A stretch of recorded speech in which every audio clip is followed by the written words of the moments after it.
Listening instructions. The listening test is about 30 minutes long and audio will be played once. There are 4 parts to the listening test. You will be given 10 minutes after the completion of the test to transfer answers to an answer sheet. Each part contains 10 questions with a total of 40 questions. Section 1. You will hear a conversation between the director of a childcare centre and a parent enrolling her child in the centre. First, you have some time to look at questions 1 to 6.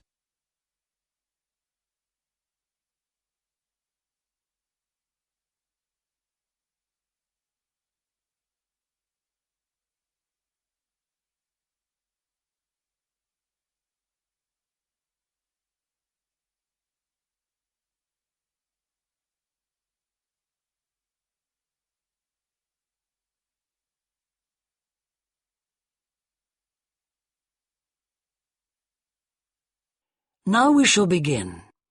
You should answer the questions as you listen, because you will not hear the recording a second time. Listen carefully and answer questions 1 to 6. Good morning. Welcome to the Early Learning Childcare Centre. How may I help you? Hi, I spoke to you last week about enrolling my daughter for next year. Oh, yes. I'll just get some details from you. So, you're her mother? That's right. And can I have your name? It's Carol Smith. And your daughter's name? It's Kate. Now, we have several groups at the centre and we cater for children from 3 to 5 years old. How old is your daughter? She's 3 now, but she turns 4 next month. I'll put 4 down because that's how old she'll be when she starts. Fine. She's so excited about her birthday and coming to the centre. Oh, that's good to hear. And what's your address? It's 46 Wombat Road. That's WOMBAT. Woodside 4032. And what's the phone number? Oh, it's 3345 9865. So, have you decided on the days you would like to bring your daughter here? I'd prefer Monday and Wednesday if possible. I'll check. Monday's fine, but I think the centre is already full for Wednesday. Yes. Sorry, it seems to be a very popular day. We can offer you a Thursday or a Friday as well. Oh dear. I suppose Thursday would be all right because she has swimming on Friday. OK, got that. Because a lot of parents work, we do offer flexible start and finish times. We're open from 7:30 in the morning until 6 o'clock at night. What time would you like your daughter to start? I need to get to work in the city by 9, so I'll drop her off at 8:30. You're pretty close to the city here, so that should give me plenty of time to get there. That's fine. Now, we also need to decide which group she'll be in. We have 2 different groups and they're divided up according to age. There's the green group, which is for 3 to 4-year-olds, and then there's the red group, which is for 4 to 5-year-olds. She's quite mature for her age and she can already write her name and read a little. Well, I'll put her in the red group and we can always change her to the green one if there are any problems. That sounds fine. OK, let's move on to meals. We can provide breakfast, lunch and dinner.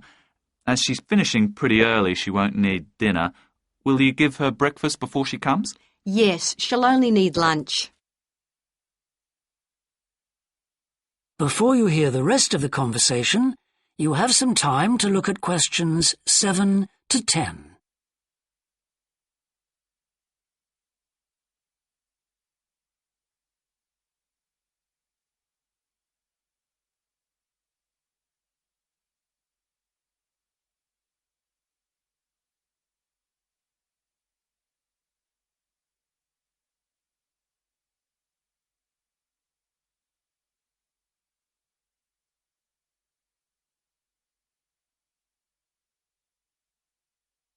Now listen and answer questions 7 to 10. Now, does she have any medical conditions we need to know about? Does she have asthma or any hearing problems, for example? No, but she does need to wear glasses. Oh, I'll make a note of that. Yeah, she's pretty good about wearing them. She can't see much without them. Right. OK. Now, I also need emergency contact details. So what sort of information do you need? Just the name and number of a friend or family member we can contact in case we can't get hold of you at any time. OK. That'd better be my sister, Jenny Ball. Uh-huh. That's B-A-L-L. Her phone number is 33467523. Great. So she is the child's aunt? Yes, that's right. I'll make a note of that as well. Now, is there anything you'd like to ask? What about payment? How much are the fees each term? Well, for 2 days and the hours you've chosen, that will be $450 altogether. OK, and do I have to pay that now? No, we send out invoices once the children start at the centre. You can choose to pay at the end of each term, or we do offer a slightly discounted rate if you pay every month. Oh, I'll do that then. I find it easier to budget that way, and I'm not used to the term dates just yet. Good. It makes it a lot simpler for us as well. Well, that's everything. Would you like me to show you around the centre? We can go. That is the end of section 1. You now have half a minute to check your answers.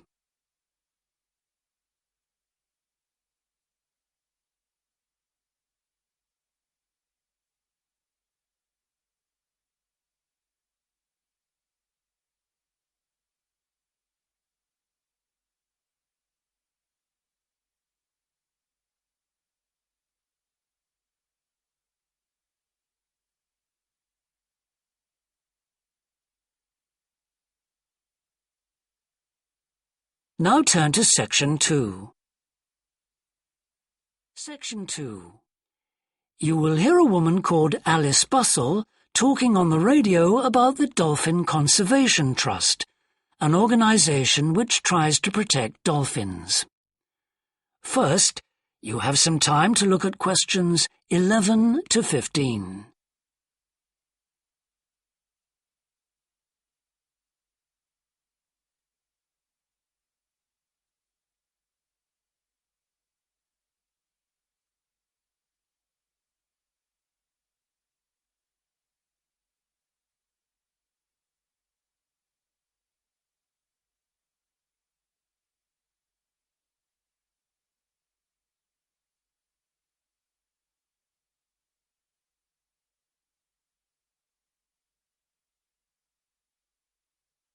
Now listen carefully and answer questions 11 to 15.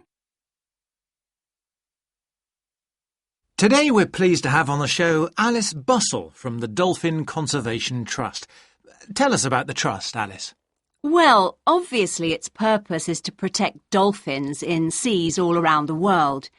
It tries to raise people's awareness of the problems these marine creatures are suffering because of pollution and other threats. It started 10 years ago, and it's one of the fastest growing animal charities in the country, although it's still fairly small compared with the big players in animal protection. We're particularly proud of the work we do in education.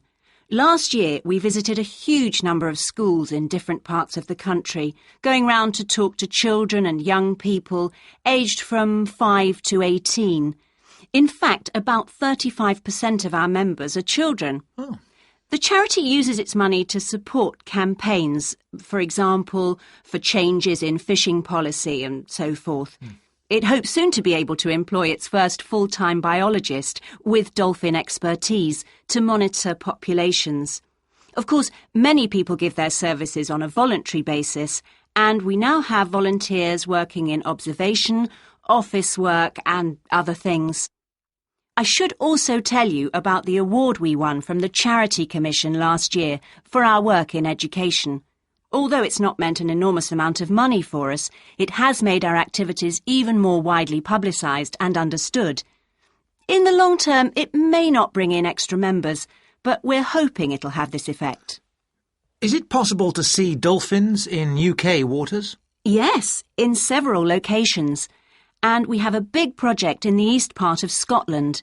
This has long been a haven for dolphins because it has very little shipping. However, that may be about to change soon because oil companies want to increase exploration there. We're campaigning against this because although there'll be little pollution from oil, exploration creates a lot of underwater noise. It means the dolphins can't rest and socialise.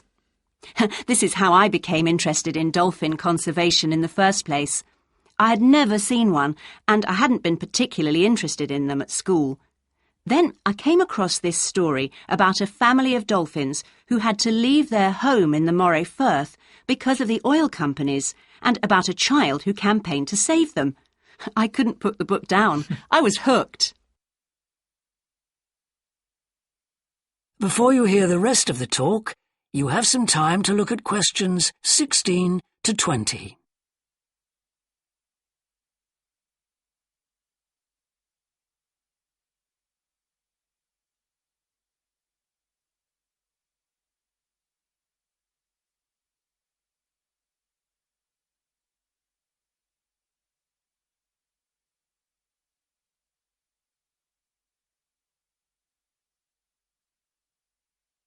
Now listen and answer questions 16 to 20. I'm sure our listeners will want to find out what they can do to help. You mentioned the Adopt a Dolphin scheme. Can you tell us about that? Of course. People can choose one of our dolphins to sponsor. They receive a picture of it and news updates. I'd like to tell you about 4 which are currently being adopted by our members: Moondancer, Echo, Kiwi and Samson. Unfortunately, Echo is being rather elusive this year and hasn't yet been sighted by our observers, but we remain optimistic that he'll be out there soon. All the others have been out in force. Samson and Moondancer are often photographed together, but it's Kiwi who's our real character, as she seems to love coming up close for the cameras, and we've captured her on film hundreds of times. They all have their own personalities. Moondancer is very elegant and curves out and into the water very smoothly, whereas Samson has a lot of energy. He's always leaping out of the water with great vigour. You'd probably expect him to be the youngest. He's not quite. That's Kiwi. But Samson's the latest of our dolphins to be chosen for the scheme. Kiwi makes a lot of noise, so we can often pick her out straight away. Echo and Moondancer are noisy too, but Moondancer's easy to find because she has a particularly large fin on her back, which makes her easy to identify. So, yes, they're all very different. Well, they sound a fascinating group. And how would you go about... That is the end of section 2. You now have half a minute to check your answers.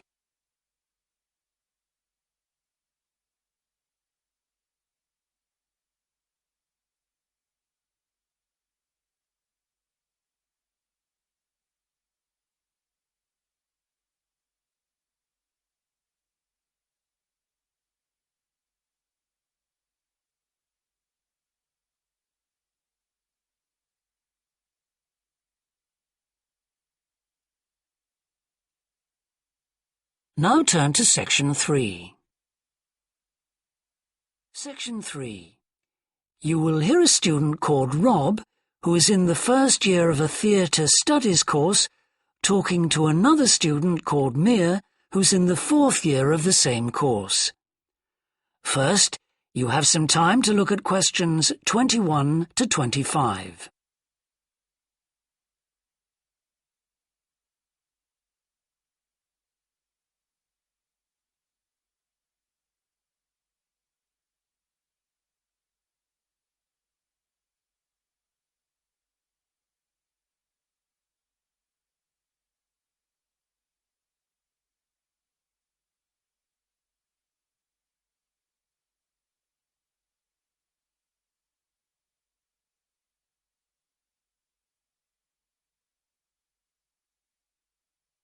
Now listen carefully and answer questions 21 to 25. Hi, Rob. How's the course going? Oh, hi, Mia. Yeah, great. I can't believe the first term's nearly over. I saw your group's performance last night at the student theatre. It was good. Really? Yeah, but now we have to write a report on the whole thing, an in-depth analysis. I don't know where to start. Like, I have to write about the role I played, the doctor, how I developed the character. Well, what was your starting point?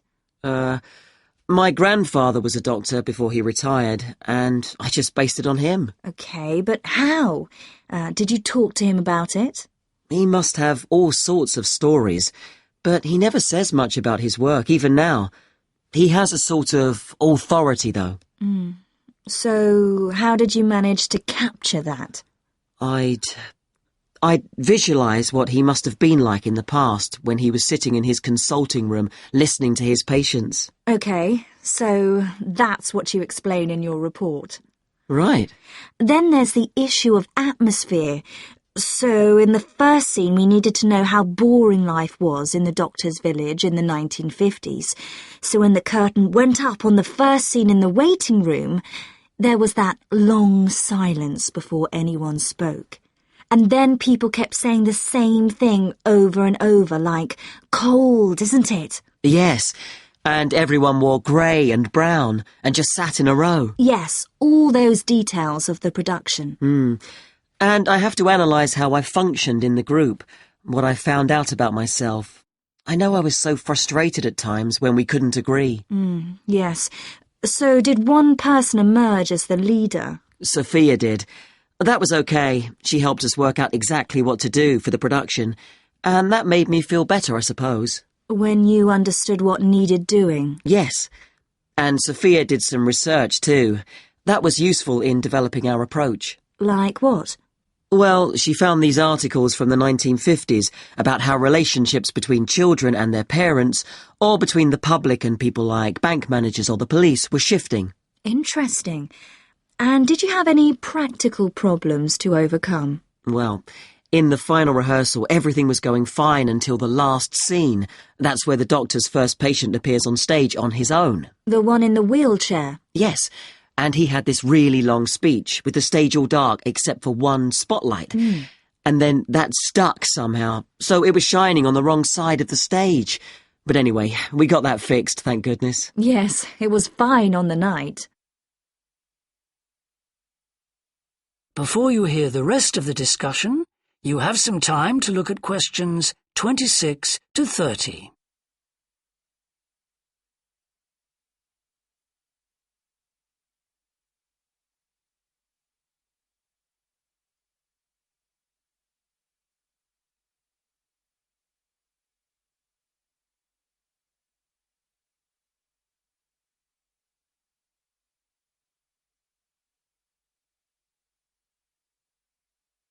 Now listen and answer questions 26 to 30. But while you're here, Mia, I wanted to ask you about the year abroad option. Would you recommend doing that? Yes, definitely. It's a fantastic chance to study in another country for a year. I think I'd like to do it, but it looks very competitive. There's only a limited number of places. Yes. So, next year, when you're in the second year of the course, you need to work really hard in all your theatre studies modules. Only students with good marks get places. You have to prove that you know your subject really well. Right. So, how did you choose where to go? Well, I decided I wanted a programme that would fit in with what I wanted to do after I graduate. So I looked for a university with emphasis on acting rather than directing, for example. It depends on you. Then about 6 months before you go, you have to email the scheme coordinator with your top 3 choices. I had a friend who missed the deadline and didn't get her first choice, so you do need to get a move on at that stage. You'll find that certain places are very popular with everyone. And don't you have to write a personal statement at that stage? Yes. Right. I'll get some of the final year students to give me some tips. Maybe see if I can read what they wrote. I think that's a very good idea. I don't mind showing you what I did. And while you're abroad, don't make the mistake I made. I got so involved I forgot all about making arrangements for when I came back here for the final year. Make sure you stay in touch so they know your choices for the optional modules. You don't want to miss out doing your preferred specialisms. Right. That is the end of section 3. You now have half a minute to check your answers.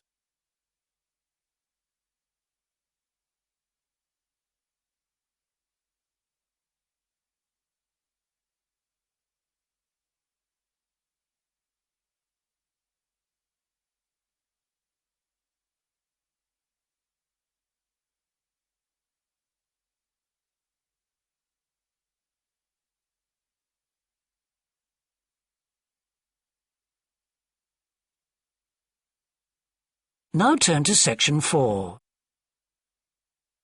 Section 4. You will hear part of a lecture about leadership introducing a theory called self-regulatory focus theory. First, you have some time to look at questions 31 to 40.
Now listen carefully and answer questions 31 to 40.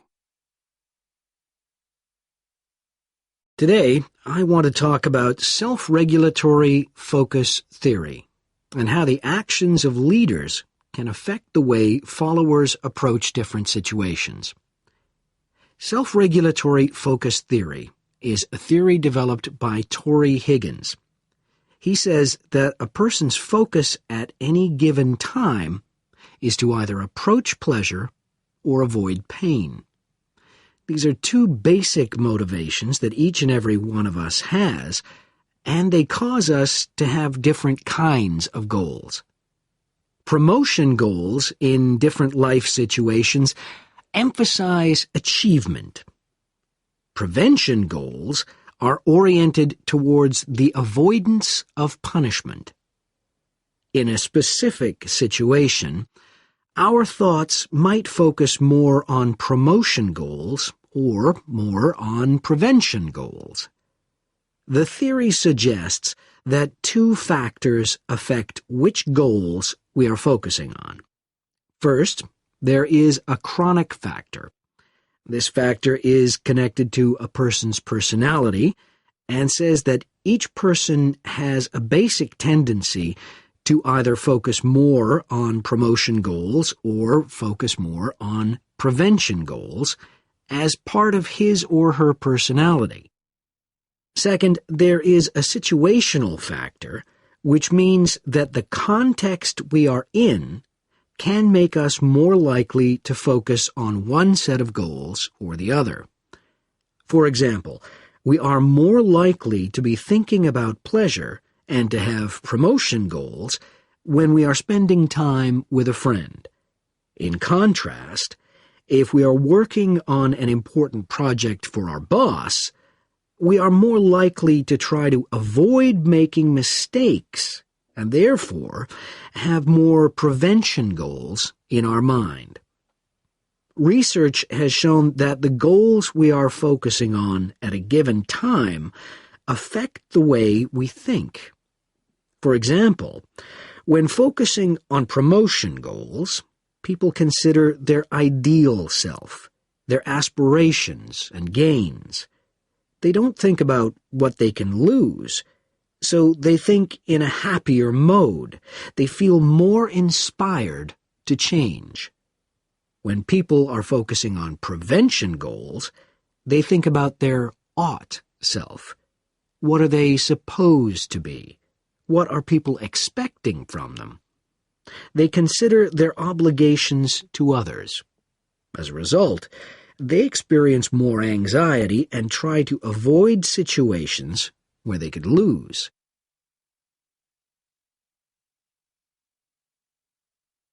Now that I have talked about the two focuses and how they affect people, I want to look at the idea that the way leaders behave, or their style of leading, can affect the focus that followers adopt in a specific situation. In talking about leadership, we often mention transformational leaders and transactional leaders. Transformational leaders, when interacting with their followers, focus on their development. In their words and actions, transformational leaders highlight change. Their speech is passionate and conveys a definitive vision. All of these things can encourage followers to think about what could be. In other words, they inspire a promotion focus in their followers. In contrast, transactional leaders focus on developing clear structures that tell their followers exactly what is expected of them. While they do explain the rewards people will get for following orders, they emphasize more how a follower will be punished, or that a follower won't get rewarded if his or her behavior doesn't change. In short, they emphasize the consequences of making a mistake. This emphasis will clearly lead followers to focus on avoiding punishment and problems. This is clearly a prevention focus. In conclusion, it is important to understand that one focus is not necessarily better than the other one. For a designer who works in a field where a lot of innovation is needed, a promotion focus is probably better. In contrast, a prevention focus, which causes people to work more cautiously and produce higher quality work, might be very appropriate for a job like a surgeon, for example. The main point of the research, though, is that the actions of leaders can greatly influence whether people approach a situation with more of a promotion focus or more of a prevention focus. That is the end of section 4. You now have half a minute to check your answers.